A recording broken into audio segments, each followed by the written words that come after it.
Today is day 100 of 100 random acts of kindness. I absolutely cannot believe that we made it through. I have quite a sense of accomplishment. It feels pretty amazing. It's also my 34th birthday, which I wasn't sure I was going to see, so that's also an amazing feeling. And today I was just absolutely massively spoiled. Unbelievably, overwhelmingly, lots of tears, lots of appreciation between gifts, the way I was treated, the surprises, spending the day together, the laughter, etc. Amazing. I will kind of put a little asterisk beside this video. Although it sounds like I maybe have been drinking, my bottom lip is entirely numb, and my drugs, which sometimes last 12 hours, I'm well over the 12 hours, so I've taken my drugs again, but I can't feel my entire bottom lip, so talking is kind of challenging. So if I sound a little funny, that's what it is. It's my bottom lip, I can't feel it. So kind of imagine, I don't know, maybe the dentist. My dad and I were talking about it the other day, and he suggested it's kind of like the dentist when freezing is coming out. So just imagine it all going into your bottom lip, and it just feels like it's really heavy, and I talk like this, even though looking at myself, it looks like I talk normal. Anyway, today my 100th random act of kindness goes to my family. And the only obligation a family really has is being biologically connected, I guess. And some families are closer than others. I happen to have a family, we are all very close together, or very close. And in addition to that, I have a family who listens and who supports. And having been in the cancer game for 8 years, I have met so many people who have parents or siblings or spouses who can't handle it. They just can't handle the cancer, and unfortunately the person who ends up having the cancer, who didn't ask for it, often ends up paying the price, which is really obviously unfortunate. They can't separate themselves from the cancer, but a family member can. Now, I have a family who has accepted that I'm sick, and I have a family who is always there for me, but I also have a family who listens and supports. And I've talked so often about both of my brothers, both of my parents, both of my sister-in-laws, and Keith, and my niece and nephew, who last night my nephew texted me. We're in a different time zone than home. We're on the East Coast, so he texted me at 11 o'clock their time and said, "Happy birthday, Annie Katie, it's your birthday today. It's midnight now," etc. And then text me again at 1 o'clock our time, which was 12 o'clock their time, saying you're officially 34 in our time zone now. And they're like just awesome kids. But in saying that, I have two parents who separated 15 years ago, and I asked them to come together for dinner and listen to me talk about my funeral and my last wishes and hospice and what all this is gonna like, and songs and cremation and the things that a kid is never supposed to have to talk to their parents about. And although it was uncomfortable and it was heartbreaking and it was sad and it was emotional and it was terrible and it was tough, they did it because they love me. And I don't know a whole lot of parents who are game for that kind of conversation, and they did it because they knew it was important to me and for no other reason. And I have two older brothers who would do just about anything for me. I know they'd take my cancer if they could.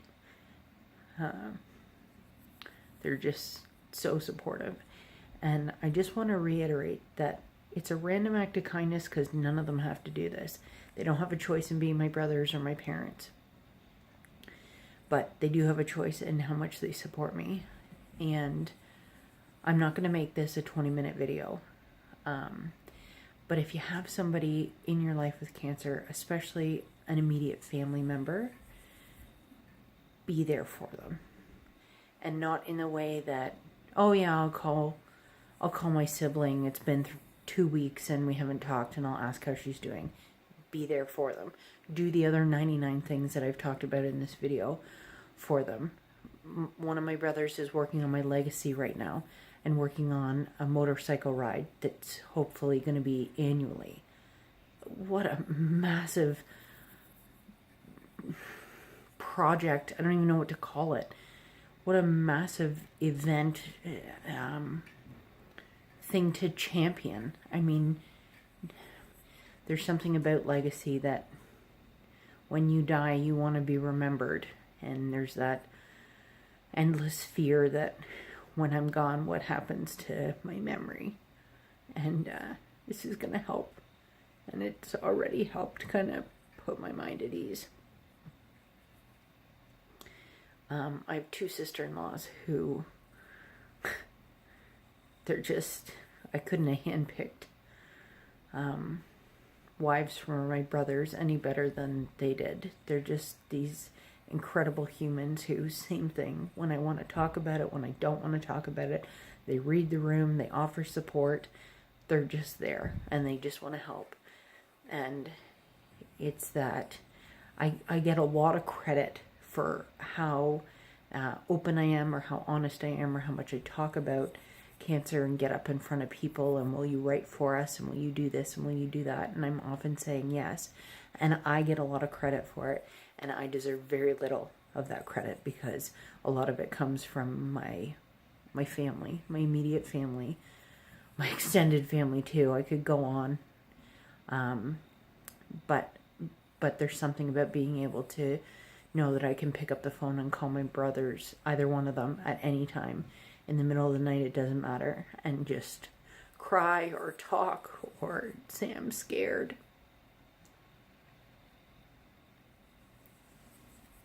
Or that I need help. And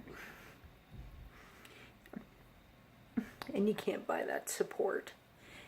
And so, again, if you know somebody in your life who has cancer, please be there for them.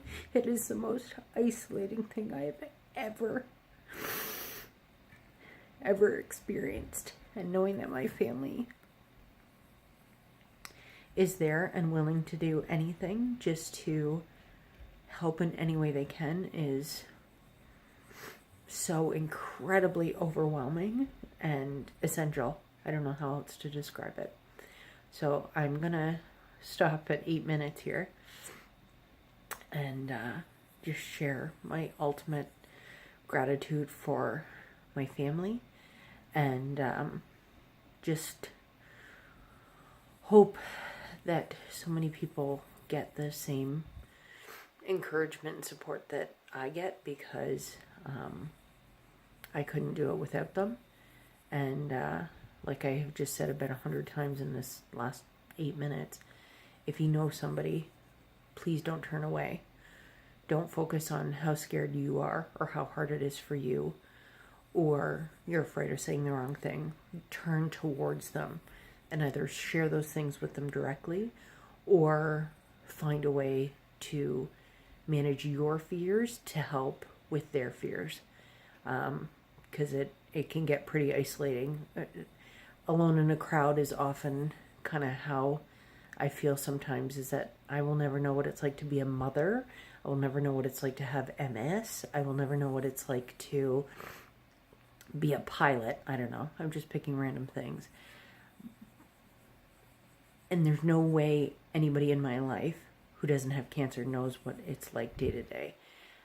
But that doesn't mean that they'll ever stop trying. I won't talk to you tomorrow, even though that's how I normally end off. I have a few ideas kind of for the future. No promises. I don't know if I'll do another 100 days or not. Although it does keep me accountable to kind of share what's going on in my life. I am so grateful for everybody who's willing to watch this. I hope it's helped anybody, everybody, somebody. And I am just so grateful to see 34 years old. I can't express that enough. I've had an amazing day, and I hope for a great year. Talk to you soon.